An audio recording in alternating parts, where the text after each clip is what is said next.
Hey guys, in this video, I will show you how to link your phone number to your 1xBet account. Alright, so let's begin. The first step is to open any browser and go to 1xbet.com. The second step is to log into your account. If you don't have one, you can create one.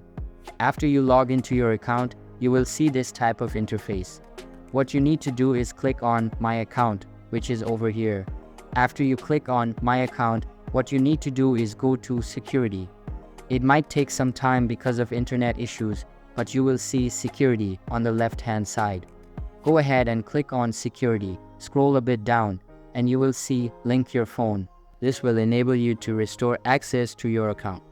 Go ahead and click on this option. Select your area code and then write down your phone number. Then go ahead and click Enable. If the phone number is correct, an OTP option will appear over here. Click on the OTP, copy it from your phone and paste it here. Click Enable again, and then you can link your phone to your 1xBet account. As you can see, it says you have successfully added your phone number.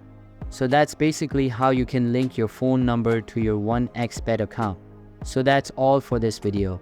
Consider subscribing if you find it helpful, and I'll catch you in the next one. Thanks.